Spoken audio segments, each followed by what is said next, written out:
Hello dear students, I am Sumit sir और आज मैं लेकर आया हूँ आपके लिए एनालॉग इलेक्ट्रॉनिक्स का लेक्चर नंबर 2। देखिए, एनालॉग इलेक्ट्रॉनिक्स के पिछले लेक्चर में हम लोगों ने यूनिट 2 शुरू किया था, बाइपोलर जंक्शन ट्रांजिस्टर बीजेटी। और उसके बारे में हम लोगों ने पढ़ा था, उसका कंस्ट्रक्शन पढ़ा था, फिर उसका वर्किंग प्रिंसिपल पढ़ा था। हमने ये देखा था कि किसी भी बीजेटी में 3 लेयर्स होते हैं, एमीटर, बेस और कलेक्टर, जिनसे 3 टर्मिनल्स निकले होते हैं। एमीटर, बेस और कलेक्टर जिन्हें बोला जाता है एमीटर टर्मिनल, बेस टर्मिनल और कलेक्टर टर्मिनल। ओके, ये ट्रांजिस्टर 2 प्रकार के मैं आपको बताया था, एनपीएन और पीएनपी, और फिर उसमें कैसे धारा का प्रवाह होता है ये भी मैंने आपको बताया था। ठीक है, अब देखिए, ये जो ट्रांजिस्टर है इसका एक बहुत इंपॉर्टेंट हेडिंग मैंने आपको पढ़ाया था, बाइसिंग।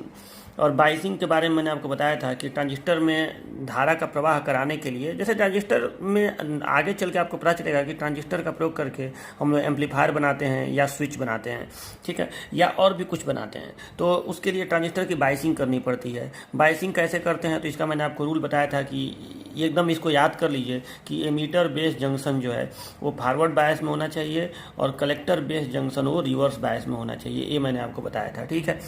और अब देखिए, आपका अगला हेडिंग है ट्रांजिस्टर कॉन्फ़िगरेशन। कॉन्फ़िगरेशन का मतलब क्या हुआ? कॉन्फ़िगरेशन का मतलब होता है कि ट्रांजिस्टर में हम लोग जब कोई इनपुट सिग्नल देते हैं और जब कोई आउटपुट सिग्नल लेते हैं, ये देखिए, ये इनपुट सिग्नल और आउटपुट सिग्नल ये क्या है, इसको ज़रा सा समझ लीजिए। देखिए, जब हम ट्रांजिस्टर का आगे यूज बताएंगे आपको, तो ये बताएंगे कि ट्रांजिस्टर का प्रयोग हम लोग एम्पलीफायर के रूप में करते हैं, ठीक है। एम्पलीफायर के रूप में करते हैं या स्विच के रूप में करते हैं। तो जैसे मान लीजिए कि अगर हम ट्रांजिस्टर का प्रयोग एम्पलीफायर बनाने में कर रहे हैं, तो जब हम ट्रांजिस्टर की मदद से एम्पलीफायर बनाएंगे, तो अब मान लीजिए कि ये ट्रांजिस्टर है, मान लीजिए कि ये बॉक्स एक ट्रांजिस्टर है, तो इस ट्रांजिस्टर को हम लोग इनपुट सिग्नल देंगे। एम्पलीफायर का काम ये होता है कि उसे हम लो एम्पलीट्यूड का सिग्नल देंगे तो उसे हाई एम्पलीट्यूड के सिग्नल में कन्वर्ट कर देगा। मतलब इसे हम इनपुट सिग्नल जब देंगे, यहाँ पे मान लो इनपुट सिग्नल हम इसको दिए, तो ये हमको आउटपुट सिग्नल देगा। अब इनपुट सिग्नल वोल्टेज के रूप में होगा, यहाँ हमको वोल्टेज के रूप में आउटपुट सिग्नल मिलेगा। अब ये इनपुट सिग्नल आउटपुट सिग्नल क्या है, कैसे ये देगा, वो मैं डिटेल में आपको बताऊंगा। अभी बस छोटी सी ये बात है जिसको आपको समझिए कि यहाँ पे हम सिग्नल देंगे, इनपुट सिग्नल देंगे, हमको आउटपुट सिग्नल मिलेगा। तो अब देखिए, सिग्नल हमेशा वोल्टेज के रूप में यहाँ दिया जाता है और वोल्टेज हमेशा 2 सिरों के बीच दिया जाता है और 2 सिरों के बीच लिया भी जाता है। तो इस तरह से ट्रांजिस्टर में हमें चार टर्मिनल चाहिए जिसके बीच में हम इनपुट दे सकें और जिसके बीच में आउटपुट ले सकें। तो अब सीधी सी बात है कि ट्रांजिस्टर में होते हैं 3 ही टर्मिनल। तो अब इसका मतलब ये हुआ कि ट्रांजिस्टर में इनपुट और आउटपुट देने के लिए हमें कहीं ना कहीं एक टर्मिनल को कॉमन करना पड़ेगा, तभी जाके हम ये काम कर पाएंगे। अब जैसे एक ट्रांजिस्टर है और ट्रांजिस्टर में 3 टर्मिनल ऐसे निकले हुए हैं, मान लो ऐसे 3 टर्मिनल निकले हुए हैं, तो हमें जो इनपुट सिग्नल है इन दोनों के बीच देना पड़ेगा और आउटपुट इन दोनों के बीच लेना पड़ेगा, ठीक है। तो ये कॉमन टर्मिनल हो गया। तो इसी के बेसिस पे अगर हम बेस को कॉमन रखेंगे इनपुट और आउटपुट के बीच में, तो उस कॉन्फ़िगरेशन को हम कहेंगे कॉमन बेस कॉन्फ़िगरेशन। अगर हम एमीटर को कॉमन रखेंगे, मान लो ये एमीटर है, एमीटर को कॉमन रखेंगे इनपुट और आउटपुट में, तो उसे कहेंगे कॉमन एमीटर कॉन्फ़िगरेशन। और अगर हम कलेक्टर को कॉमन रखेंगे तो उसे कहेंगे कॉमन कलेक्टर कॉन्फ़िगरेशन। ये 3 प्रकार के कॉन्फ़िगरेशन होते हैं। ये हेडिंग काफ़ी इंपॉर्टेंट है, एग्जाम में पूछा जाता है, ठीक है। तो ये आपका अगला हेडिंग है जिसको आप लोग नोट्स में लिखेंगे, ट्रांजिस्टर कॉन्फ़िगरेशन। तो आप देखिए, ट्रांजिस्टर कॉन्फ़िगरेशन ये लिख के आप लिखेंगे कि ट्रांजिस्टर का, बस इसमें एडिंग डाल के लिख देंगे। ट्रांजिस्टर का कॉन्फ़िगरेशन 3 प्रकार का होता है, common base, common emitter, common collector. अब कॉमन बेस कॉन्फ़िगरेशन देखिए, तो कॉमन बेस कॉन्फ़िगरेशन में हम लोग कॉमन किसको रखते हैं? बेस को। यानी हम इनपुट सिग्नल इधर देंगे और आउटपुट सिग्नल हम इधर लेंगे, ठीक है। इनपुट सिग्नल मैं आपको बाद में जब पढ़ाऊंगा एम्पलीफायर तो बताऊंगा कि इनपुट सिग्नल किस तरह से हम लोग सिग्नल देते हैं, सिग्नल का मतलब क्या हुआ, ठीक है। अभी फिलहाल के लिए आपको मैं बता रहा हूँ कि सिग्नल माने कोई वोल्टेज। अब वो वोल्टेज कहाँ से आएगा? जैसे आप ये समझिए कि माइक जो होता है, माइक वो किसी ऑडियो सिग्नल को इलेक्ट्रिकल सिग्नल में, मतलब जो आवाज़ है उसको बिजली में चेंज कर देता है, वोल्टेज में चेंज कर देता है। तो वही काम हम यहाँ पे करेंगे कि एम्पलीफायर क्या करता है कि आवाज़ का जो सिग्नल होता है जिसे माइक ऑडियो सिग्नल से इलेक्ट्रिकल सिग्नल में कन्वर्ट करेगा, तो उसके एम्पलीट्यूड को यानी आयाम को बढ़ा देता है एम्पलीफायर, ठीक है। तो वो आपको डिटेल में बाद में समझ में आएगा। अभी अभी ये जानिए कि इस सिग्नल को, जो इनपुट सिग्नल है, उसको हम यहाँ देंगे और आउटपुट सिग्नल हम इस साइड में लेंगे। तो कहीं ना कहीं कॉमन टर्मिनल ये हुआ, तो इसलिए इसको, इस कॉन्फ़िगरेशन को हम कहेंगे कॉमन बेस कॉन्फ़िगरेशन। अच्छा, कॉन्फ़िगरेशन का सर्किट बनाते समय एक बात ध्यान रखिएगा कि जब भी जो कॉमन टर्मिनल है उसे बीच में नीचे की ओर दिखाएंगे, जो इनपुट टर्मिनल है उसे इधर की ओर दिखाएंगे, और जो आउटपुट टर्मिनल है उसे दाएं की तरफ दिखाएंगे, राइट साइड की तरफ। ठीक है, तो ये हो गया इनपुट टर्मिनल। यानी इस फिलहाल इस कॉमन बेस में कोई आपसे पूछे कि इनपुट टर्मिनल कौन है तो एमीटर, आउटपुट टर्मिनल कौन है तो कलेक्टर, और कॉमन टर्मिनल कौन है तो बेस। याद रखिएगा इस बात को, हमेशा इस तरह से सर्किट बनाएंगे अगर कॉमन बेस वाला कॉन्फ़िगरेशन हो तब। अब इस कॉमन बेस कॉन्फ़िगरेशन में बाइसिंग कैसे करेंगे? सीधी सी बात है कि बाइसिंग कैसे करेंगे, क्योंकि बाइसिंग के लिए वो नियम होना चाहिए कि emitter base junction forward bias में और collector base junction reverse bias में। तो ये आप कैसे करेंगे? तो देखिए, बाइसिंग समझने के लिए आप यहाँ पे मैंने दोनों तरह का सर्किट बनाया है, एक सिंबल वाला बनाया है और एक रियल लेयर डायग्राम वाला बनाया है। हालांकि एग्जाम में आप केवल यही एक बनाएंगे तो भी काम चल जाएगा, ज़्यादातर मैं यही अब बनाऊंगा, बार बार ये वाला सर्किट नहीं बनाया जाता है। तो देखिए, कॉमन बेस कॉन्फ़िगरेशन में ये है बेस, ये है एमीटर, ये है कलेक्टर। अब हमें इसका बाइसिंग करना है। यहाँ भी एनपीएन है, ये एमीटर लेयर है, बेस लेयर है, कलेक्टर लेयर है। तो अब देखो, पहले मैं इसको बता दे रहा हूँ तब इसको बता रहा हूँ। तो यहाँ पे आप देखिए, तो हमें आपको मालूम है कि ये जंक्शन जो है एमीटर बेस जंक्शन है और ये कलेक्टर बेस जंक्शन है। हमें इस पीएन जंक्शन को फॉरवर्ड बायस देना है, इस पीएन जंक्शन को रिवर्स बायस देना है। ठीक है, और बेस को कॉमन रखना है इनपुट और आउटपुट साइड में। ठीक है, तो अब हम कैसे ये काम करेंगे? तो देखिए, हम इस यन को अगर पॉजिटिव, यन को अगर निगेटिव दे दें तो फॉरवर्ड बायस होगा, मालूम है आपको। यन को अगर निगेटिव दे दें, आप इसको लेके मत देखिए, कॉमन वाले को लेके देखेंगे तो हमेशा कंफ्यूज रहेंगे, क्योंकि कॉमन उसमें भी है इसमें भी है। आप केवल इसको देखिए और इसको देखिए। तो अगर हम यन को, इस यन जो है इसको हम निगेटिव दे दें तो फॉरवर्ड बायस, और इस यन को अगर हम पॉजिटिव दे दें तो रिवर्स बायस। तो हम यही काम करेंगे। देखिए, तो यहाँ पे यन को मैंने दे दिया पॉजिटिव और इसको पॉजिटिव दूंगा तो नीचे अब निगेटिव ही तो रहेगा, तो इसको मैं ला के यहाँ पे ऐसे जोड़ दिया। ठीक है, तो पी को निगेटिव मिल गया और एन को पॉजिटिव मिल गया। तो मैं इस एन को दे दे रहा हूँ निगेटिव, एन को मैं निगेटिव दे दे रहा हूँ। ठीक है, और अब ऊपर निगेटिव है तो नीचे पॉजिटिव ही होगा, तो पॉजिटिव और इसको लाके मैं यहाँ जोड़ दिया। ठीक है, तो पी पॉजिटिव से एन निगेटिव से, तो जाहिर सी बात है ये संधि हमारा फॉरवर्ड बायस ही होगा, माइनस प्लस। ठीक है, और उसी तरह से अब यहाँ आप देखिए, तो यहाँ मुझे इसको रिवर्स बायस देना है, तो रिवर्स बायस देने के लिए मुझे एन को देना पड़ेगा पॉजिटिव, तो एन को मैं पॉजिटिव दे दिया। और आपको मालूम है कि यहाँ बैटरी जोड़ेंगे, क्योंकि रिवर्स बायस ज़्यादा संधि चौड़ा हो, तो यहाँ पे हम एक बैटरी का प्रयोग करेंगे और ये प्लस और माइनस ऐसे हो गया, तो ये रिवर्स बायस में हो जाएगा ये संधि। ठीक है, तो इस तरह से हम इसका बायसिंग किए और अब इसी कॉन्फ़िगरेशन को हम कहेंगे कॉमन बेस कॉन्फ़िगरेशन। मतलब बाद में जब हम इसमें सिग्नल देंगे तो हम सिग्नल यहीं पे बीच में यहाँ पे मतलब सिग्नल देंगे। मान लो यहाँ पे हम कोई सिग्नल दिए तो यहाँ पे हम सिग्नल ला के देंगे। ठीक है, तो आपको बाद में समझ में आएगा कि सिग्नल कैसे दिया जाता है, या स्विच के रूप में प्रयोग करेंगे तो भी जो सिग्नल देंगे वो भी इधर ही देंगे। ठीक है, तो जाहिर सी बात है बेस टर्मिनल कॉमन रहेगा, इसलिए ये कॉमन बेस कॉन्फ़िगरेशन है और इसकी बाइसिंग को मैंने यहाँ पे दिखाया है। ठीक है, तो ये हो गया। मतलब एग्जाम में अगर आपसे पूछा आए कॉन्फ़िगरेशन तो कॉमन बेस में लिखिएगा कि वह कॉन्फ़िगरेशन जिसमें बेस टर्मिनल इनपुट और आउटपुट में कॉमन होता है उसे कॉमन बेस कॉन्फ़िगरेशन कहते हैं। और बस ये सर्किट बना दीजिएगा, ये वाला और ये वाला। चाहेंगे तो केवल एक ही बनाएंगे तो भी काम चल जाएगा। तो अब देखिए, तो ये हो गया। अब इसको बना देते हैं, तो अब इसमें भी वही चीज़ है, ये सिंबल के रूप में बनाया गया है, ये यन है, तो यन निगेटिव हो तो फॉरवर्ड बायस, तो यन को निगेटिव। ठीक है, यन निगेटिव होगा तो फॉरवर्ड बायस और पी पॉजिटिव हो तो फॉरवर्ड बायस, ये हो गया। और यहाँ पे यन पॉजिटिव हो तो रिवर्स बायस, या आप इधर बैटरी जोड़ेंगे। ठीक है, ये प्लस ये माइनस, ये माइनस ये प्लस। ठीक है, तो ये आपको साफ समझ में आ गया होगा कि ये कैसे कॉमन बेस कॉन्फ़िगरेशन में कनेक्शन किया गया है। ओके, अब देखिए यहाँ पे जरा धारा को भी दिखा दीजिए, करंट कैसे फ्लो होगा। जब बाइसिंग हो गई है तो करंट कैसे फ्लो होगा, इसको भी जरा दिखा देते हैं। तो देखिए, यहाँ पे पहले तो एक बात आपको मैं बता दे रहा हूँ कि ये जो बैटरी है इसके वोल्टेज को हम लोग क्या लिखेंगे, तो इसके वोल्टेज को हम लोग लिखेंगे VEB। ठीक है, यहाँ पे बेस है तो इसके वोल्टेज को हम लिखेंगे VEB। वैसे आप इसको चाहें तो VE भी लिख सकते हैं, VE। कभी कभी क्या हम लोग करते हैं कि कॉमन वाले का नाम, चूंकि कॉमन वाला इसमें भी है इसमें भी है, तो हम लोग इस वोल्टेज का नाम केवल इसके आधार पर देते हैं, तो VE यहाँ पे लिख देंगे। ठीक है, तो यहाँ पे लिख दिए VE। और आप यहाँ पे चाहें तो VEB भी लिख सकते हैं, मतलब ये एमीटर और बेस के बीच का वोल्टेज है। ठीक है, लेकिन जनरली आप VE वोल्टेज यहाँ पे लिखिए। ठीक है, असल में होता क्या है ना कि मान लो कि यहीं पर हम एक छोटा सा रजिस्टेंस लगा दिए, मान लो यहाँ पे छोटा सा रेजिस्टेंस लगा दिए, तो उस कंडीशन में एमीटर और बेस के बीच में जो वोल्टेज मिलेगा वो इसमें से थोड़ा बहुत ड्रॉप होने के बाद मिलेगा। मतलब जब यहाँ से करंट का प्रवाह इस सर्किट में होगा, जैसे भी हो करंट का प्रवाह, अभी मैं बताऊंगा उसको, ठीक है। तो जब करंट का प्रवाह इस सर्किट में होगा तो थोड़ा सा वोल्टेज यहाँ पे ड्रॉप हो जाएगा, तो ड्रॉप होने के बाद जो वोल्टेज बचेगा वो एमीटर और बेस के बीच में मिलेगा, तो उसको हम VEB कहेंगे, VEB, और इसको VE कहेंगे। मतलब इस सेल का नाम जो यहाँ पे जोड़े हैं उसको VE बोलेंगे। कॉमन के हिसाब से नाम नहीं देंगे, केवल जो ये टर्मिनल है उसके हिसाब से नाम देंगे। तो VE हो गया, और यहाँ पे नाम क्या दिलाएगा, ये VCC नाम दिलाया जाएगा, ठीक है। और जो वोल्टेज इन दोनों के बीच में मिलेगा उसको कहेंगे VCB, ठीक है, VCB याद रखिएगा, VEB और VCB। अब ये रेजिस्टेंस हटा दीजिए, जब रेजिस्टेंस नहीं रहेगा तब आप इसको VEB भी बोल सकते हैं, तो दोनों बोल सकते हैं। तो अब देखिए वही चीज़ यहाँ पे भी है, इसको VE बोल देंगे, इसको VCC बोल देंगे। फिलहाल यहाँ पे चूंकि रेजिस्टेंस नहीं है तो आप इसको VEB भी बोल सकते हैं, कोई दिक्कत नहीं है। चलो, तो ये हो गया। आप धारा दिखा दीजिए।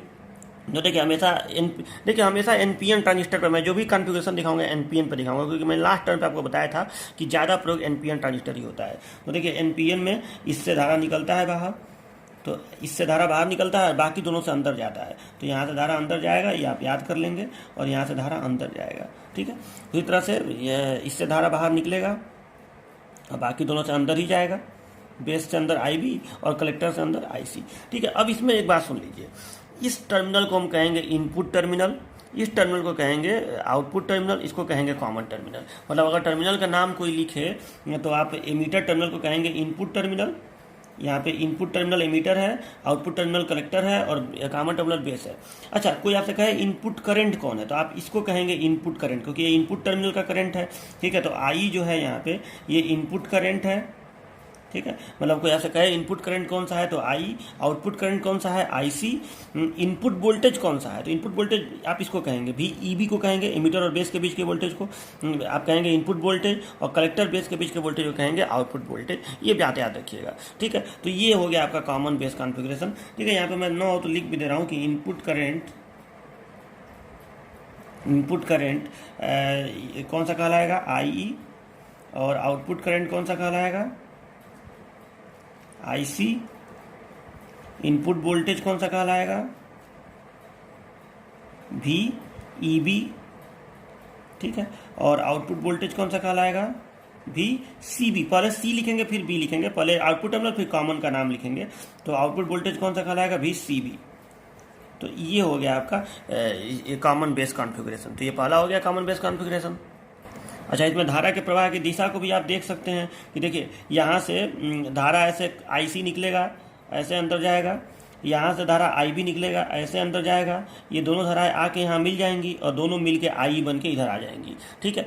तो यानी I बराबर IB प्लस IC, ये होता भी है प्रत्येक ट्रांजिस्टर के लिए, चाहे कोई भी कॉन्फ़िगरेशन हो, ये रूल तो सब में लागू होगा, I बराबर IB प्लस IC, ठीक है। यहाँ से IC धारा ऐसे जाएगा, इस बैटरी से IB धारा से जाएगा, दोनों धाराएं मिलके इधर से IE बन के निकल जाएंगी, तो ऐसे आपका होगा, ठीक है। तो ये होता है कॉमन बेस कॉन्फ़िगरेशन। देखिए डियर स्टूडेंट्स, नेक्स्ट कॉन्फ़िगरेशन है आपका कॉमन एमीटर कॉन्फ़िगरेशन। देखिए ये जो कॉन्फ़िगरेशन है ये सबसे ज़्यादा इस्तेमाल होता है, और इसका कारण क्या है ये आपको बाद में समझ में आएगा। ये सबसे ज़्यादा इस्तेमाल यही होता है कॉमन एमीटर कॉन्फ़िगरेशन, ठीक है। तो अब देखिए इस कॉन्फ़िगरेशन में जाहिर सी बात है एमीटर को कॉमन रखना है, तो जो मैं सिंबल बनाऊंगा उसमें देखिए एमीटर को नीचे कर दिया, जिसको कॉमन रखना है उसको नीचे कर दो, ठीक है। ये इनपुट टर्मिनल हो जाएगा तो इसको लेफ्ट साइड में, और ये आउटपुट टर्मिनल है तो इसको राइट साइड में, ये हो गया, ठीक है। मतलब हम इनपुट सिग्नल इन दोनों के बीच में देंगे, हमेशा सिग्नल दो टर्मिनल के बीच में दिया जाता है, तो इसके बीच में इनपुट सिग्नल दे देंगे, और इन दोनों तारों के बीच में हम लोग आउटपुट सिग्नल ले लेंगे, ठीक है। तो ये हो गया। अब इसका बाइसिंग कैसे करेंगे ये देखिए, और यही सिंबल यही मैं लेयर डायग्राम यहाँ पे बनाया हूँ। ये बेस है, यहाँ एमीटर रहेगा और यहाँ कलेक्टर रहेगा, ठीक है। तो अब बाइसिंग देखिए, इसमें भी बना सकते हैं, इसमें भी बना सकते हैं, तो पहले इसी में बना लेते हैं, चलिए उससे क्या करना है। तो अब देखिए मैं बाइसिंग करने का आपको तरीका बताया हूँ कि हम लोग यहाँ पे जो कॉमन है उसको पहले मत देखिए। ये जो टर्मिनल है P, ये जो P वाला टर्मिनल है, P को हम लोग क्या देंगे तो फॉरवर्ड बायस। हमें देखो वो नियम तो लागू होगा ही कि emitter base junction must be in forward bias, emitter base junction forward bias में होना चाहिए। तो ये एमीटर बेस है, एमीटर बेस, तो इन दोनों का जो जंक्शन है वो फॉरवर्ड बायस में होना चाहिए। इसमें आपको दिख रहा होगा एमीटर बेस ये है, तो ये इन दोनों का जंक्शन है, ठीक है। तो emitter base junction forward bias में रखने के लिए अगर बेस P है तो हमें P को देना पड़ेगा प्लस, तो देखिए हम यहाँ पे प्लस देंगे और एमीटर को देंगे माइनस, ठीक है। तो यहाँ पे प्लस, यहाँ पे माइनस, तो और ये बी बी, और देखो इसका नाम क्या देंगे इस बैटरी का, तो बी बी बी नाम देंगे। देखो यहाँ पे ई कॉमन है तो हम इसका नाम देंगे बी बी बी, और इसके वजह से जो वोल्टेज मिलेगा उसको हम बोलेंगे V B E, V B input voltage यहाँ पे वी बी हो जाएगा, ठीक है। अब देखिए ये हो गया, यहाँ पे हमने फॉरवर्ड बायस दे दिया, फॉरवर्ड बायस छोटे से सेल से दे देंगे, रिवर्स बायस थोड़ी बड़ी बैटरी से देते हैं। तो अब देखिए ये यन है, तो यन को क्या देंगे तो रिवर्स बायस, तो यन को अगर प्लस दे रहे तो रिवर्स बायस, ठीक है। यन को अगर प्लस दे रहे तो रिवर्स बायस, तो हम ऐसे लाए और इसको हम प्लस दे दिए, बड़ी बैटरी यहाँ पे लगा दिए। तो देखिए यहाँ पे थोड़ा सा और इसको अच्छा लगने के लिए थोड़ा सा और बड़ा इसको कर दे रहा हूँ, ठीक है। तो इसको हम प्लस दे रहे हैं, तो यहाँ पे ये प्लस और ये माइनस, और इसका नाम क्या देंगे इस बैटरी का, वी सी सी, ठीक है। इसका नाम देंगे वी सी सी। क्यों वी सी सी? क्योंकि कॉमन वाले से नाम नहीं रखते हैं, ये खाली है, ये टर्मिनल आउटपुट टर्मिनल है, तो इसके हिसाब से नाम देंगे वी सी सी। और जो वोल्टेज प्राप्त होगा इस वी सी सी की वजह से आउटपुट वोल्टेज, उसको वी सी कहेंगे, कलेक्टर और एमीटर के बीच का वोल्टेज, मतलब इन दोनों के बीच का जो वोल्टेज है यहाँ पे, इसको हम कहेंगे वी सी ई, और यही हमारा आउटपुट वोल्टेज है, ठीक है। तो ये हो गया आपका कॉमन एमीटर कॉन्फ़िगरेशन। इस कॉन्फ़िगरेशन का सबसे ज़्यादा इस्तेमाल करते हैं, ये बात याद रखिएगा, ये बेस्ट कॉन्फ़िगरेशन माना जाता है। अब इसका कारण क्या है वो आपको बाद में समझ में आएगा कि कारण इसका क्या है। तो ये हो गया आपका कॉमन एमीटर कॉन्फ़िगरेशन। इसमें भी देख लीजिए, तो इसमें यहाँ पे ये एमीटर बेस जंक्शन है, इसको फॉरवर्ड बायस देना है, ठीक है। तो फॉरवर्ड बायस देने के लिए पी को दे देंगे प्लस, तो यहाँ पे हमने इसको प्लस दे दिया, छोटा सा सेल लगा दिया, एमीटर कॉमन है, ठीक है। अब मतलब हम जब सिग्नल देंगे तो बेस एमीटर के बीच में भी सिग्नल देंगे, और जो सिग्नल लेंगे वो कलेक्टर एमीटर के बीच में लेंगे। तो जाहिर सी बात है एमीटर टर्मिनल यहाँ पे कॉमन हो गया, तो ये कॉमन एमीटर कॉन्फ़िगरेशन है, ठीक है। यहाँ पे plus minus B B B यहाँ पे लिख देंगे, बी बी बी, ठीक है। ये फिगर आप नहीं बनाएंगे तो चलेगा, बस आपको समझाने के लिए मैं बना रहा हूँ। और ये देखिए ये है कलेक्टर बेस जंक्शन, यही तो कलेक्टर बेस जंक्शन है। तो यहाँ पे ये लेयर कलेक्टर लेयर है, ये लेयर बेस लेयर है, तो कलेक्टर बेस जंक्शन हो गया। ये यन है, ये पी है, तो इसको रिवर्स बायस देना है। तो रिवर्स बायस देने के लिए हमें क्या करना पड़ेगा, इसको तो कॉमन रखना है, तो हमें यहाँ पे यन को देना पड़ेगा प्लस, तो ये प्लस दे दिया, ये माइनस दे दिया, इसको वी सी सी नाम देंगे क्योंकि ये टर्मिनल है, ये कॉमन टर्मिनल है, ठीक है। तो ये वी सी सी नाम दे दिया, और ये हो गया आपका इसका कॉन्फ़िगरेशन। अच्छा, आपको ये कन्फ्यूजन हो रहा होगा कि यहाँ तो आपको साफ समझ में आ रहा होगा कि ये जो जंक्शन है, क्योंकि इसका P यहाँ प्लस से जुड़ा है और इसका ये माइनस से जुड़ा है, तो ये जो है फॉरवर्ड बायस में हो गया। क्योंकि यहाँ पे अगर एक छोटा सा पी एन जंक्शन डायोड है, यहाँ पे एक छोटी सी पी एन संधि है, तो P प्लस से है और एन माइनस से है, तो ये फॉरवर्ड बायस होगा। लेकिन इसका आपको थोड़ा सा समझ में नहीं आ रहा होगा कि आपको ये दिख रहा है कि इस पी एन संधि में, इस पी एन जंक्शन में यन जो है वो प्लस पे है, और फिर माइनस पे ये वाला यन है। आपको मतलब इस संधि में ये जो P है वो यहाँ तो प्लस ही पे है, और इसका जो यन है वो इधर से प्लस पे है। तो आपको लग रहा होगा कि अरे ये तो P भी प्लस पे है, यन भी प्लस पे है, तो कैसे ये संधि रिवर्स बायस में होगी, ये आपको दिमाग में कन्फ्यूजन आ रहा होगा। तो इसको देखिए, इसको मैं आपको बता रहा हूँ ऐसा कैसे होगा। देखिए, इसको समझने के लिए अगर मैं आपको एक डायोड पे समझाऊँ तो आपको समझ में आएगा। देखिए, अगर ये पी एन जंक्शन डायोड है, अरे मान लीजिए पी एन संधि है, तो फॉरवर्ड बायस देने के लिए आप क्या करेंगे, यहाँ पे प्लस जोड़ेंगे, यहाँ पे माइनस जोड़ेंगे, तो फॉरवर्ड बायस हो गया। रिवर्स बायस देने के लिए क्या करेंगे, यहाँ पे प्लस जोड़ेंगे, यहाँ पे माइनस जोड़ेंगे, रिवर्स बायस हो गया। लेकिन मैं आपको एक बात बताऊँ, फॉरवर्ड बायस आप ऐसे भी दे सकते हैं। मान लो कि यहाँ पे मैंने प्लस 12 वोल्ट दे दिया और यहाँ पे प्लस 2 वोल्ट दे दिया, तो भी ये फॉरवर्ड बायस है। दोनों जगह प्लस है तो भी फॉरवर्ड बायस है। क्यों फॉरवर्ड बायस है? क्योंकि ये जो पी है ये इसके रेस्पेक्ट में, इसके सापेक्ष ये हाई पोटेंशियल पे है। मतलब ये प्लस 12 पे है, ये प्लस 2 पे है, यानी कहीं ना कहीं पी हायर पोटेंशियल पे है यन के सापेक्ष। तो जब पी हायर पे हो, मतलब पी उच्च विभव पे हो, तो उस कंडीशन में ये फॉरवर्ड बायस में ही होगा, ठीक है। अगर इसको ऐसे दे दिया जाए, यहाँ प्लस 12 और यहाँ प्लस 2, तो ये रिवर्स बायस हो जाएगा, क्योंकि है दोनों प्लस पे, लेकिन ये यन जो है वो हाई पे है और पी जो है लो पे है, तो ये आपका रिवर्स बायस हो जाएगा। तो ये भी जानिए, माइनस में क्या हिसाब किताब होगा, तो देखिए माइनस में हिसाब किताब होगा कि अगर ये -12 पे हो और ये -2 पे हो, तो कौन सा बायस होगा, आप सोच के बताइए। तो इस कंडीशन में ये रिवर्स बायस में होगा। कैसे रिवर्स बायस में होगा? क्योंकि ये -2 पे है, -12 पे है, तो -2 में और -12 में छोटा कौन है, बड़ा कौन है? तो जाहिर सी बात है बड़ा ये है, तो कहीं ना कहीं ये हायर पोटेंशियल पे हो गया, ये लोअर पोटेंशियल पे हो गया, तो ये रिवर्स बायस हो गया। और इसी को ऐसे कर दिया जाए कि ये -12 और ये -2, तो इस कंडीशन में ये फॉरवर्ड बायस हो जाएगा, क्योंकि कहीं ना कहीं ये लोअर पोटेंशियल पे है, ये हायर पोटेंशियल पे है। तो ये सारी चीज़ें भी आप समझिए। तो उसी तरीके से आपको यहाँ पर समझ में आ रहा होगा कि ये जो यन है, चूँकि ये बैटरी है ज़्यादा बड़ी मात्रा की, और बड़े वोल्टेज की और ये सेल है छोटे वोल्टेज का, तो यहाँ पे जो प्लस वोल्टेज है, इस यन को जो प्लस मिल रहा है वो ज़्यादा मिल रहा है और इस पी को जो प्लस मिल रहा है वो कम मिल रहा है। तो कहीं ना कहीं ये हायर पे है, ये लोअर पे है। तो यन हायर पे हो और पी लोअर पे हो तो समझ लीजिए रिवर्स बायस उस कंडीशन में। तो इसीलिए यहाँ पे रिवर्स बायस इसको प्राप्त हो जाएगा। तो ये हो गया आपका कॉमन एमीटर कॉन्फ़िगरेशन। तो आप एग्जाम में लिखिएगा कि वह कॉन्फ़िगरेशन जिसमें एमीटर दोनों में कॉमन हो, इनपुट आउटपुट में, उसे कॉमन एमीटर कॉन्फ़िगरेशन कहते हैं। फिर ये मन करेगा तो ये बनाइएगा, ये जरूर बनाइएगा, ये मन करेगा तो बना लीजिएगा, कापी में दोनों बना लीजिएगा, लेकिन एग्जाम में केवल एक ही बनाएंगे तो काम चल जाएगा। ठीक है, तो ये हो गया कॉमन एमीटर कॉन्फ़िगरेशन। अब इसमें धारा की दिशा को दिखाना है। तो देखिए धारा की दिशा एमीटर से बाहर निकलती है, एनपीएन ट्रांजिस्टर है तो एमीटर से बाहर तो आप एकदम बिना कुछ सोचे समझे यहाँ बना दीजिए। ठीक है, एमीटर से धारा और बाकी दोनों से अंदर जाता है, तो बेस से धारा अंदर जाएगा और कलेक्टर से धारा भी अंदर जाएगा। ठीक है, और अब आप इसको समझ भी लीजिए। देखिए यहाँ से ये बैटरी जो है आई भी धारा ऐसे देगा, ये प्लस से धारा निकलती है, ये बैटरी आईसी धारा ऐसे देगा, ये दोनों धाराएं आके यहाँ मिलेंगी और आई ऐसे बाहर निकल जाएगा। तो आई बराबर आई बी प्लस आई सी, ये भी नियम इसमें लागू हो रहा है। तो ये हो गया आपका कॉमन एमीटर कॉन्फ़िगरेशन। अच्छा, इसमें ये बताना है आपको कि इनपुट करंट इनपुट वोल्टेज और आउटपुट करंट आउटपुट वोल्टेज कौन है। तो इसमें इनपुट करंट आप इसको कहेंगे आई बी को, आउटपुट करंट किसको कहेंगे आईसी को, इनपुट वोल्टेज किसको कहेंगे वी बी को, आउटपुट वोल्टेज किसको कहेंगे वी सी को। ये बात याद रखिएगा। इनपुट टर्मिनल कौन है तो बेस, आउटपुट टर्मिनल कौन है कलेक्टर, और कॉमन टर्मिनल कौन है एमीटर। तो ये छोटी मोटी बातें हैं जो याद रखिएगा। तो देखिए, तो in common emitter configuration, in C configuration आपका कॉमन टर्मिनल है एमीटर। तो इसमें इनपुट करंट आप बता दीजिए, इनपुट करंट कौन है। ठीक है, इसको आप लिख लीजिएगा अपने कॉपी में, इनपुट करंट कौन है तो आई बी। आउटपुट करंट कौन है, आउटपुट करंट, तो आउटपुट करंट है आई सी। इनपुट वोल्टेज कौन है तो इनपुट वोल्टेज है वी बी ई, पहले बी लिखेंगे फिर ई लिखेंगे, वी बी ई। और आउटपुट वोल्टेज कौन है तो आउटपुट वोल्टेज है वी सी ई। ठीक है, तो ये हो गया आउटपुट वोल्टेज। तो ये इस तरह से आपका ये कॉमन एमीटर कॉन्फ़िगरेशन कंप्लीट हो गया। तो इसको आप अपने कॉपी में लिख लीजिएगा। देखिए अगला है कॉमन कलेक्टर कॉन्फ़िगरेशन, यही लास्ट है। तो देखिए कॉमन कलेक्टर में हम लोग कलेक्टर को कॉमन रखेंगे इनपुट और आउटपुट के मध्य। तो लिखेंगे आप लोग कि इसमें कलेक्टर टर्मिनल कॉमन होता है इनपुट आउटपुट के मध्य। अब देखिए इसमें हम लोग अब बाइसिंग कैसे करेंगे, हमें सेल का कनेक्शन तो करना ही पड़ेगा, तभी तो बाद में हम जो भी काम कराएंगे कनेक्शन तो करना ही पड़ेगा। ठीक है, जिस भी रूप में इसको प्रयोग करेंगे हमें बाइसिंग तो करना ही पड़ेगा। तो अब देखिए, तो अब इसमें बाइसिंग कैसे करेंगे। तो यहाँ आप देखिए इसका बाइसिंग थोड़ा सा अटपटा है, तो इसको थोड़ा सा समझिए कि इसका बाइसिंग हम लोग कैसे करेंगे। देखिए ये तो आपको पता है कि धारा जो है यहाँ बेस से अंदर जाती है, मतलब यहाँ से धारा बाहर निकलेगी ही निकलेगी।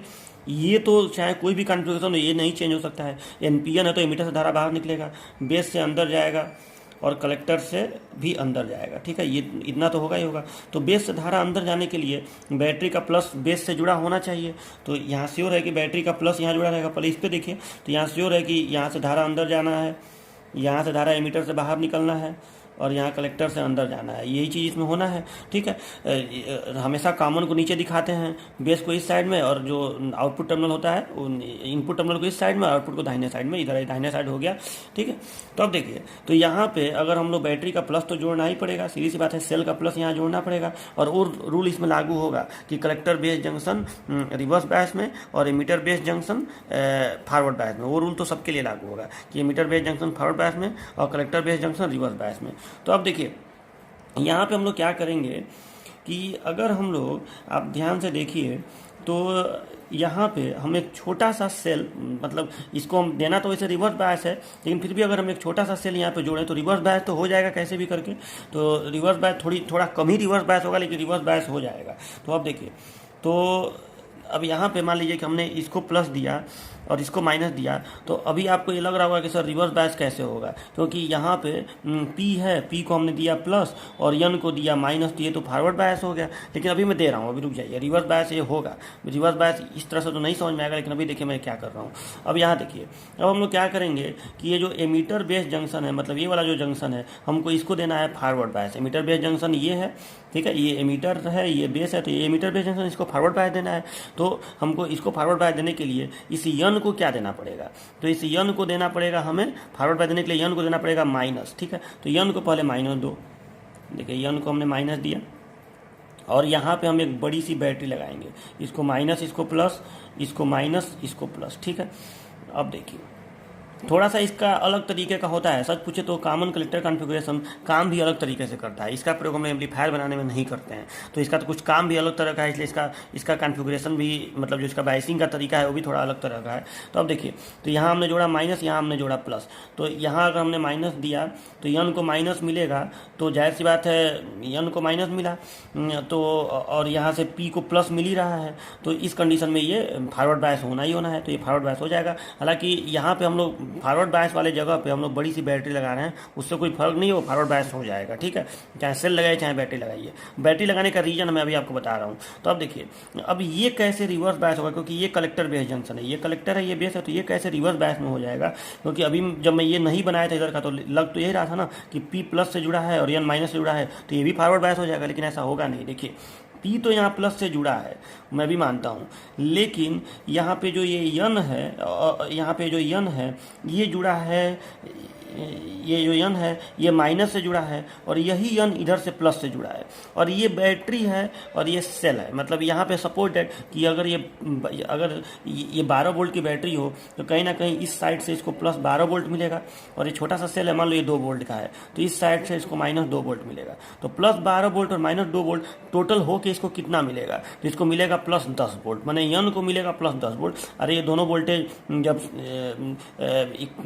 आपस में इनका जब आप इक्वलेंट वोल्टेज देखेंगे प्लस 12 का और माइनस 2 का, तो यहाँ पे इसको प्लस 10 वोल्ट वोल्टेज मिलेगा। अगर ये 2 वोल्ट का सेल हो तो ये प्लस 2 है, ये माइनस 2 है, तो ये माइनस 2 जब इसको जाके यहाँ मिलेगा, और ये अगर 12 वोल्ट की बैटरी हो तो ये प्लस 12 वोल्ट इधर मिलेगा, तो दोनों समेसन होके और इसको प्लस 10 वोल्ट मिलेगा। तो मान लो कि यन को मिला, मैं बस एक मान के एग्जाम्पल आपको दे रहा हूँ, तो ये मान लो कि प्लस 10 वोल्ट इसको मिला, ठीक है, और इसको कितना वोल्ट मिल रहा है, तो इसको प्लस 2 वोल्ट मिल रहा है। तो आप देखिए, तो इसको प्लस 2 वोल्ट मिला और इसको प्लस 10 वोल्ट मिला, तो दोनों में से कौन हायर पे है कौन लोअर पे है, तो सीधी सी बात है यन हायर पे है और पी लोअर पे है। तो यन हायर पे और पी लोअर पे, तो इसका मतलब हो गया ये कौन सा बायस, रिवर्स बायस। निगेटिव वाला कभी भी हायर पे हो और पॉजिटिव वाला लोअर पे हो तो रिवर्स बायस। इस तरह से इसको रिवर्स बायस प्राप्त हो जाता है।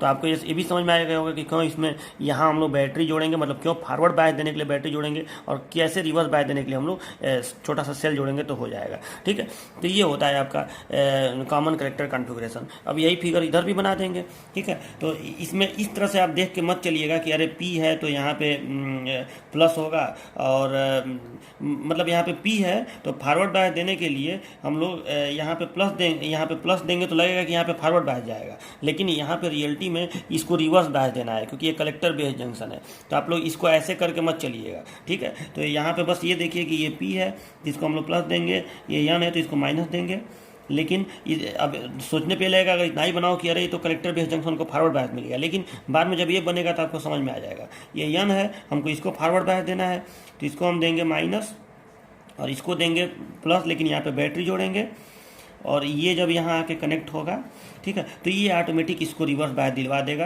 क्योंकि ये ज़्यादा मात्रा में प्लस दे देगा इसकी तुलना में। चूँकि ये छोटा सा सेल है तो ये प्लस पे हो गया हायर पोटेंशियल पे, और ये लोअर पोटेंशियल पे है। ठीक है, तो इस तरह से इसको मिल जाएगा, इसका बायसिंग हो जाएगा। ठीक है, तो यहाँ पे लिखेंगे क्या, तो कलेक्टर कॉमन है तो यहाँ पे लिखेंगे वी बी बी, और यहाँ पे माइनस प्लस, और यहाँ पे लिखेंगे क्या वी सी सी। ये जो बैटरी सॉरी वी ई लिखेंगे ना, कलेक्टर कॉमन है तो वी ई लिखेंगे यहाँ पे। ठीक है, ये बेस इसका है। ठीक है, तो वी ई ऐसे लिख दीजिए। तो ये हो गया आपका कॉमन कलेक्टर कॉन्फ़िगरेशन। अब आपको ये बताना है कि धारा का प्रवाह इसमें कैसे होगा। तो देखिए, बेस से हमेशा धारा ऐसे निकलती है, तो बेस से धारा ऐसे अंदर जाएगी। ठीक है, कलेक्टर से धारा ऐसे, ये इस टर्मिनल धारा ऐसे निकलेगी। ठीक है, तो यहाँ से धारा ऐसे निकलेगा और ये इधर जाएगा। ठीक है, ये धारा ऐसे इधर जाएगा, ये धारा ऐसे इधर जाएगा, और ये दोनों धारा ऐसे मिलके इधर आई बन जाएंगी। तो आई बराबर आई प्लस आई सी, ये रूल इसमें भी लागू हो रहा है। ठीक है, तो ये होता है आपका कॉमन कलेक्टर कॉन्फ़िगरेशन। अच्छा, अब इस कॉन्फ़िगरेशन में बताइए कि कौन इनपुट है कौन आउटपुट है। तो इन कॉमन कलेक्टर कॉन्फ़िगरेशन देखिए, इस कॉन्फ़िगरेशन में इनपुट करंट कौन है और आउटपुट करंट कौन है, और इनपुट वोल्टेज कौन है, आउटपुट वोल्टेज कौन है। तो देखिए, तो input current I B input current है, आउटपुट करंट आई है यहाँ पे। ठीक है, इनपुट वोल्टेज कौन है, तो वी बी बी को नहीं लिखेंगे, वी बी सी को लिखेंगे, तो वी बी सी, और आउटपुट वोल्टेज कौन है, वी ई सी। ठीक है, VEC। तो ये हो गया कॉमन कलेक्टर कॉन्फ़िगरेशन। तो इसी के साथ आपका कॉन्फ़िगरेशन टॉपिक कंप्लीट हो गया। तीनों का फिगर आप बना लीजिए। देखिए अब आपका नेक्स्ट हेडिंग है लीकेज करंट इन ट्रांजिस्टर। ठीक है, लीकेज करंट आपको पीएन जंक्शन डायोड याद होगा कि जब हम रिवर्स बायस में जोड़ते थे पीएन जंक्शन डायोड को, यानी पी को माइनस से और एन को प्लस से, तो उस कंडीशन में कि माइनॉरिटी चार्ज कैरियर्स की वजह से जो धारा प्रवाहित होती थी उसे ही हम लोग लीकेज करंट कहते थे। इसी तरह से ट्रांजिस्टर में भी पी एन में पीएन जंक्शन तो है ही। तो अब देखिए आपको मालूम होगा कि ट्रांजिस्टर में, जैसे मैं अभी कॉमन बेस कॉन्फ़िगरेशन की ही बात करता हूँ, समझने के लिए ये सबसे आसान होता है। तो मान लीजिए ये कॉमन बेस कॉन्फ़िगरेशन है, यहाँ बेस है, यहाँ एमीटर है और यहाँ कलेक्टर है। तो आपको मालूम है कि यहाँ पे हम लोग इसके बीच में रिवर्स बायस देते हैं। तो जब इसके बीच में हम लोग रिवर्स बायस देते हैं तो आपको ये समझ में आ गया होगा कि कलेक्टर बेस सर्किट में, इस सर्किट में जाहिर सी बात है कि लीकेज करंट, यानी इसमें माइनॉरिटी चार्ज कैरियर्स की वजह से लीकेज करंट प्रवाहित होगा ही होगा। ठीक है, तो यही ट्रांजिस्टर में लीकेज करंट होता है। तो ट्रांजिस्टर में लीकेज करंट दो प्रकार का होता है। ठीक है, कौन कौन? तो देखिए ट्रांजिस्टर में लीकेज करंट एक तो कॉमन बेस वाला होगा। कॉमन बेस वाला जो लीकेज करंट है वो किस में प्रवाहित होगा? तो वो कलेक्टर बेस सर्किट में प्रवाहित होगा। कलेक्टर बेस सर्किट में, क्योंकि रिवर्स बायस तो यही है ना, ये वाला जंक्शन। तो कलेक्टर बेस सर्किट में ये लीकेज करंट प्रवाहित होगा। और एमीटर को इस समय हम कनेक्शन दें या न दें उससे कोई मतलब नहीं है। मतलब एमीटर को अगर हम खुला भी रखें और केवल कलेक्टर बेस को रिवर्स बायस दें तो भी ये लीकेज करंट प्रवाहित होगा। एमीटर को अगर कनेक्शन दें तो भी ये लीकेज करंट प्रवाहित होगा। तो इस लीकेज करंट को हम लोग कहते क्या है? इसको हम लोग कहते हैं leakage current between collector and base with open emitter. इसीलिए इसको शॉर्टकट में हम लोग बोलते हैं ICBO। तो यहाँ पे देखिए इस सर्किट को मैंने सिंबल के द्वारा यहाँ पे दिखाया है कि यहाँ पे मैंने कलेक्टर और बेस को, ये NPN ट्रांजिस्टर है, तो कलेक्टर बेस को मैंने रिवर्स बायस यहाँ पे दे दिया, जो जनरली दिया जाता है। कलेक्टर N है तो इसको प्लस से जोड़ दिया तो ये रिवर्स बायस में आ जाएगा, और एमीटर को मैंने खुला रखा है। तो इस कंडीशन में इस सर्किट में एक अति सूक्ष्म धारा प्रवाहित होगी माइनॉरिटी चार्ज कैरियर्स की वजह से, जिसे हम लोग कहेंगे लीकेज करंट। ठीक है, और इस लीकेज करंट को हम लोग नाम देते हैं ICBO। इसका फुल फॉर्म होता है लीकेज, यहाँ पे आई का मतलब लीकेज करंट है, तो leakage current between collector and base with open emitter. ये लाइन जरूर आप लोग याद कर लीजिए। कभी भी अगर ICBO आपको कहा जाए तो समझ लीजिए कि ICBO कॉमन बेस कॉन्फ़िगरेशन, यहाँ पे CB है, कॉमन बेस कॉन्फ़िगरेशन में ये लीकेज करंट है। ठीक है, तो ये ICBO क्या है, मतलब आप इस हेडिंग में लिखेंगे लीकेज करंट इन ट्रांजिस्टर में कि जब ट्रांजिस्टर के कलेक्टर बेस जंक्शन को रिवर्स बायस दिया जाता है तो उस कंडीशन में ट्रांजिस्टर में लीकेज करंट प्रवाहित होता है। माइनॉरिटी चार्ज कैरियर की वजह से एक अति सूक्ष्म धारा प्रवाहित होती है, जिसे लीकेज करंट कहते हैं। ठीक है, और लिखिएगा कि यह दो प्रकार का होता है। पहला कॉमन बेस कॉन्फ़िगरेशन में इसे ICBO कहते हैं। ठीक है, तो पहला लिखिएगा ICBO। इसका फुल फॉर्म क्या है? लीकेज करंट बिटवीन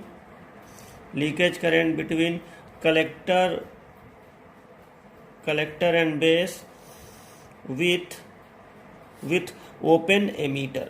यहाँ पे ओ का मतलब ओपन एमीटर है। ठीक है, कलेक्टर बेस में धारा बहेगी और तीसरा वाला टर्मिनल खुला रहेगा, विथ ओपन एमीटर। ठीक है, ये पूरा इतना लंबा नाम है केवल इस छोटे से अक्षर का ICBO। तो लीकेज करंट दो प्रकार का, पहला ICBO और इसमें सर्किट बना दीजिएगा, और दूसरा लीकेज करंट हो गया ICEO। ठीक है, इसका पूरा नाम क्या हो जाएगा? ठीक है, तो ये देखिए ICEO क्या होता है। आपको मालूम है कि ट्रांजिस्टर को हम लोग कॉमन बेस में भी इस्तेमाल कर सकते हैं और कॉमन एमीटर में भी इस्तेमाल कर सकते हैं। कॉमन कलेक्टर में जनरली हम लोग ट्रांजिस्टर का काम दूसरे तरीके से इस्तेमाल करते हैं, एम्पलीफायर वगैरह बनाने में नहीं करते हैं। तो कॉमन कलेक्टर की बात यहाँ पे नहीं करेंगे। तो हम लोग कॉमन बेस में करते हैं और कॉमन एमीटर में करते हैं। कॉमन कलेक्टर का काम दूसरा है। ठीक है, वो मैं बाद में आपको बताऊंगा। तो कॉमन एमीटर में जब करेंगे तो उस कंडीशन में भी ये जो कलेक्टर एमीटर सर्किट है इसमें लीकेज करंट प्रवाहित होता है। जो कलेक्टर एमीटर सर्किट है इसमें लीकेज करंट प्रवाहित होता है, क्योंकि जाहिर सी बात है इसमें हम लोग इस टर्मिनल को ओपन रखेंगे, बेस को ओपन रखेंगे, तो जो लीकेज करंट प्रवाहित होगा वो कलेक्टर एमीटर सर्किट में प्रवाहित होगा। ठीक है, तो इसमें इसको कहेंगे ICEO, leakage current between collector emitter, leakage current between collector and emitter with open base. ठीक है, इसका पूरा नाम हो गया लीकेज करंट बिटवीन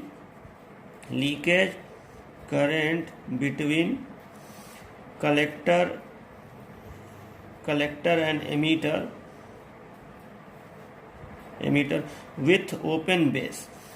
ठीक है, तो ये बात आप लोग याद रखिएगा कि ये होता है दो तरह का लीकेज करंट जो अति सूक्ष्म धारा प्रवाहित होती है कॉमन बेस कॉन्फ़िगरेशन में और कॉमन एमिटर। तो ऐसे लिखिएगा कि ट्रांजिस्टर में जब हम लोग कलेक्टर बेस जंक्शन को रिवर्स बायस देते हैं तो उसमें एक अति सूक्ष्म धारा प्रवाहित होती है जिसे लीकेज करंट कहते हैं। यह लीकेज करंट दो प्रकार का होता है। पहला लिखिएगा ICBO और उसमें हेडिंग डाल के ये फुल फॉर्म लिख दीजिएगा और लिखिएगा कि कॉमन बेस कॉन्फ़िगरेशन में प्रवाहित होने वाले लीकेज करंट को ICBO कहते हैं। फिर दूसरा ICEO, ये और एक सर्किट उसमें बना दीजिएगा। फिर दूसरा ICEO, ये पूरा फुल फॉर्म लिख दीजिएगा और लिखिएगा कि कॉमन एमिटर कॉन्फ़िगरेशन में प्रवाहित होने वाले लीकेज करंट को ICEO कहते हैं। ठीक है, ICBO को मैं अभी आपको समझाया हूँ कि ऐसे है, N है, यहाँ P है और यहाँ N है। ठीक है, और इसको हम खुला रखें अगर एमीटर को और इसको हम रिवर्स बायस यहाँ दे ही रहे हैं तो इस सर्किट में ऐसे लीकेज करंट प्रवाहित होगा। ठीक है, ऐसे लीकेज करंट प्रवाहित होगा, अति सूक्ष्म धारा प्रवाहित होगी क्योंकि ये रिवर्स बायस में है। उसी तरह से कॉमन एमीटर में भी प्रवाहित होगा। ठीक है, तो ये होता है आपका लीकेज करंट। तो इस हेडिंग को कंप्लीट कर लीजिएगा। ये भी कभी कभी एग्जाम में छोटे मोटे टिप्पणी उप्पणी लिखने वाला हेडिंग में आ जाता है। अब देखिए डियर स्टूडेंट्स, अगला हेडिंग है आपका कैरेक्टरिस्टिक्स ऑफ बीजेटी। ये काफ़ी इंपॉर्टेंट हेडिंग है, बीजेटी का कैरेक्टरिस्टिक्स। देखिए आपको डायोड में याद होगा कि डायोड में भी कैरेक्टरिस्टिक्स होता था जिसे हम लोग VI कैरेक्टरिस्टिक्स कहते थे। ठीक है, और VI कैरेक्टरिस्टिक्स आपको मैं बनवाया भी था, ऐसे होता था VI कैरेक्टरिस्टिक्स इस तरह से। ठीक है, तो उसी तरीके से बीजेटी में भी कैरेक्टरिस्टिक्स होता है। अब ये जो कैरेक्टरिस्टिक्स है ये दो तरह का होता है। एक होता है इनपुट कैरेक्टरिस्टिक्स, एक होता है इनपुट कैरेक्टरिस्टिक्स और एक होता है आउटपुट कैरेक्टरिस्टिक्स। ठीक है, और ये दोनों जो कैरेक्टरिस्टिक्स होते हैं, एक इनपुट और एक आउटपुट, ये दोनों कैरेक्टरिस्टिक्स अलग अलग कॉन्फ़िगरेशन में खींचे जाते हैं। मतलब कॉमन बेस में भी ये खींचा जाएगा और कॉमन एमीटर में भी। कॉमन कलेक्टर में जनरली ये कैरेक्टरिस्टिक्स हम लोग नहीं खींचते हैं। कॉमन कलेक्टर का काम थोड़ा अलग तरह का है, इसलिए कॉमन कलेक्टर में ये कैरेक्टरिस्टिक्स हम लोग नहीं बनाते हैं। उसका रीज़न आपको मैं बाद में बताऊँगा, जब कॉमन कलेक्टर के बारे में आप अलग से पढ़ेंगे तो समझ में आएगा। ठीक है, तो जनरली हम लोग कॉमन इसमें बेस में और कॉमन एमीटर में ये दोनों कैरेक्टरिस्टिक्स ड्रा करके देखेंगे कि ये कैरेक्टरिस्टिक्स क्या होते हैं। ठीक है, दो तरह के कैरेक्टरिस्टिक्स होते हैं, इनपुट कैरेक्टरिस्टिक्स और आउटपुट कैरेक्टरिस्टिक्स। तो चलिए, अभी थोड़ा सा नेट की प्रॉब्लम है क्योंकि अभी नेट स्पीड बहुत कम है, मैं ज़्यादा लंबा वीडियो बनाऊंगा तो अपलोड नहीं हो पाएगा। तो ऐसा करता हूँ, इस हेडिंग को भी आप छोड़ दीजिए, इसको मैं नेक्स्ट लेक्चर में आपको बताता हूँ। ठीक है, तब तक के लिए बाय बाय। नेक्स्ट लेक्चर में इसको यहीं से मैं शुरू करूँगा कैरेक्टरिस्टिक्स से।